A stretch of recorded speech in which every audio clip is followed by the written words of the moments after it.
Assalamualaikum warahmatullahi wabarakatuh. Gimana? Sehat teman-teman? Alhamdulillahirrahmanirrahim. Saya akan menjawab pertanyaan dari teman-teman. Ini pertanyaannya. Oke. Kita pahami dulu apa itu namanya karyawan kontrak. Karyawan kontrak adalah karyawan yang bekerja untuk waktu tertentu atas kesepakatan antara karyawan tersebut dengan pihak perusahaan. Jadi bukan sebagai karyawan tetap, tapi pekerjaannya untuk hal tertentu dan waktunya juga biasanya kadang musiman atau mungkin pekerjaan tambahan seperti itu. Kalau di dalam Undang-Undang Ketenagakerjaan, karyawan kontrak ini disebutkan sebagai karyawan dengan perjanjian kerja waktu tertentu atau biasanya disingkat PKWT. Perjanjian kerja waktu tertentu ini atau karyawan kontrak ini biasanya 1 tahun, biasanya 1 tahun atau bisa juga sampai 2 tahun, nanti bisa diperpanjang lagi 1 tahun. Apabila lebih dari itu, maka kalau sistem kinerja kita baik, secara otomatis akan menjadi karyawan tetap. Tapi jarang ada perusahaan yang memperhatikan hal tersebut. Tapi tidak apa-apa lah. Kemudian biasanya yang terjadi di lapangan itu kontrak. Jadi 1 tahun, nanti kalau sekiranya kinerja kita bagus akan diperpanjang lagi 1 tahun.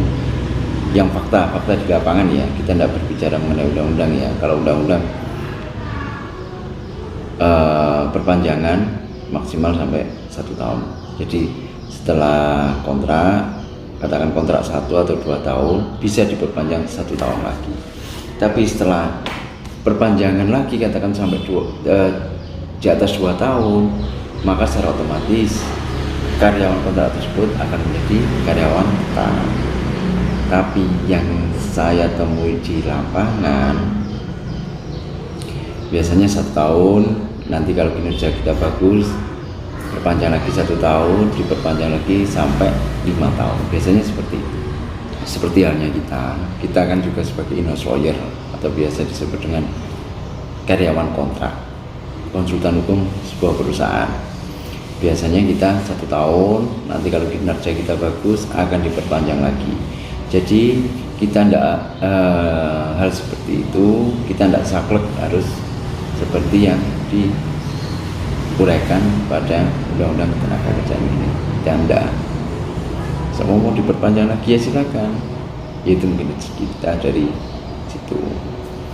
Karena sifatnya juga sebagai konsultan hukum, itu merupakan tambahan pekerjaan tambahan kalau menurut perusahaan tersebut. Tapi apabila saudara tadi yang bertanya tadi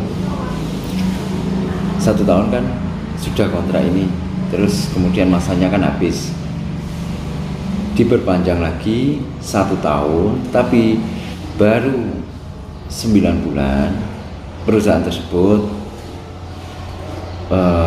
putus hubungan kerja dengan saudara. Di sini saudara kan tidak menyebutkan gaji saudara itu berapa. Seumpama kita sebagai in-house lawyer kan termasuk juga karyawan kontrak atau biasa yang disebut dengan di dalam undang-undang adalah perjanjian kerja waktu tertentu. Gaji kita katakan 20 juta dalam 1 bulan.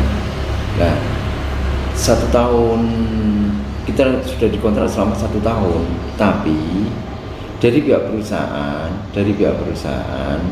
ini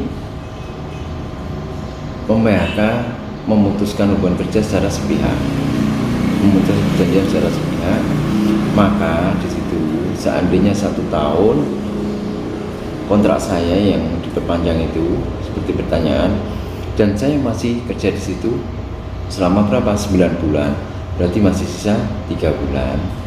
Maka berarti saudara masih bekerja cuma 9 bulan, sedangkan kontrak itu 1 tahun.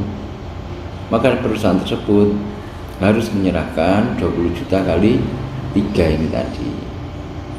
20 juta kali 3 itu adalah pesangon saudara. Tapi apabila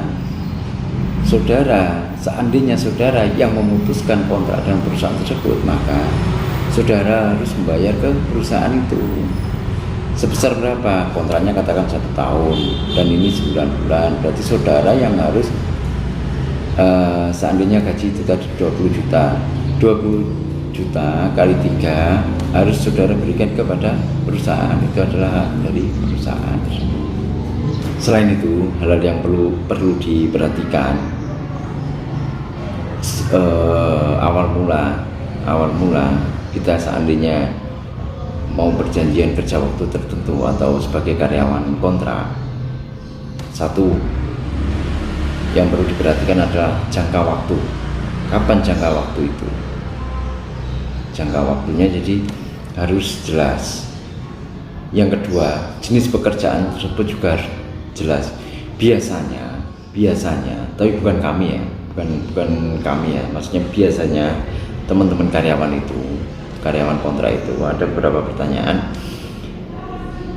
Sering sekali apabila diperpanjang, biasanya saya suruh baca, coba nanti dibaca, dicermati perjanjian tersebut. Nanti takutnya terdapat istilah pekerjaan yang disamarkan, karena ini nanti bisa merugikan karyawan kontrak itu sendiri. Biasanya yang harus dilihat lagi adalah hak dan kewajiban saudara, berhak mendapatkan apa, dan kewajiban saudara terhadap perusahaan tersebut apa. Jangan sampai hal ini nanti disamarkan dalam perjanjian tersebut. Dan